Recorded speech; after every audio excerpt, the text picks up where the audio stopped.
Let's now shift focus to Iran, where polling was underway to select the next president after the sudden death of President Ebrahim Raisi in a recent helicopter crash. This left a leadership void. Voting was taking place under the specter of conflict in West Asia, of course. Also a struggling economy and social discontent. It is also the first presidential election in the country since the death of Mahsa Amini sparked massive demonstrations. Voters are placing high hopes on the next president. They have to vote for one among the tightly controlled group of 4 candidates loyal to the supreme leader, Ayatollah Ali Khamenei. Listen in to some reactions. I want to say to the people, we must do ourselves for our country.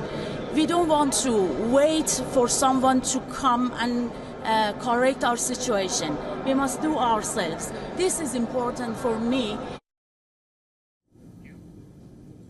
The snap elections could be the most important ones for the country in decades.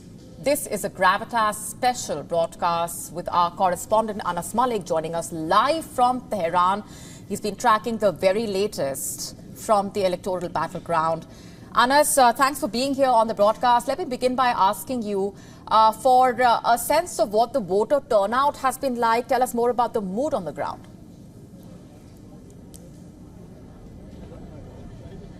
Well, it's festive. It's quite charged.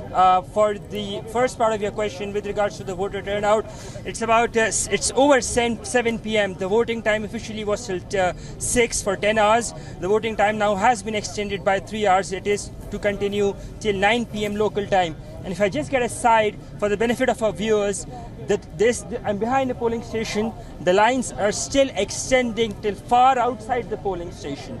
There are women, there are children, there are men, there are youngsters, there are families who are there even now, even 11 hours, almost 11 hours into the polling time. And even now we are seeing these scores of people right outside the polling station. And this is just one such polling station. You're seeing these lines all across Tehran. I've been down and out from north to the south, to the east, to the west, to the center where we are right now.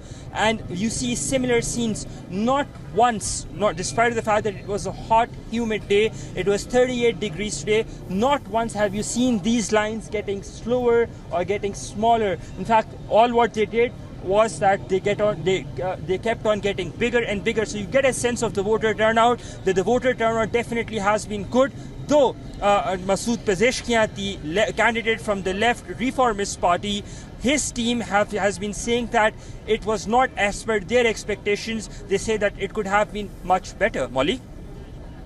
Right, Anas, this election coming at a sensitive and crucial time for the country, given what's happening in the region, given that this comes after the death of Ebrahim Raisi. You have been interacting with the voters on the ground throughout the day. What, according to you, are the key issues that have dominated this contest? There are 3 key issues for these elections. First is the economic crisis that the country is battling with, then the rising inflation levels. There's a talk of good and bad diplomacy vis-a-vis neighborhood, getting closer to the neighbors, building more bridges, and of course talking about job security, because a greater chunk of this population, out of the 61 million that are voting, these are young people, young men and women who are either just passing out of the university or in university between the age of 18 and 35, and they believe that they have a bleak future ahead, so they want to change their fate. And this election, these turnouts, these numbers, be when it comes to the younger generation, or be when it comes to women, most of them are under the ambit of the restrictions of that of a headscarf or a covering. Despite of that, they're coming out in numbers is a testament that these are standing issues and they would want their fate to change by the power of the vote. Wally? Anas Malik getting us those updates from on the ground in Tehran. Thanks very much for joining us on the broadcast. Of course, coming back to you as and when we have further updates. To stay up to speed with the latest news, download the WION app and subscribe to our YouTube channel.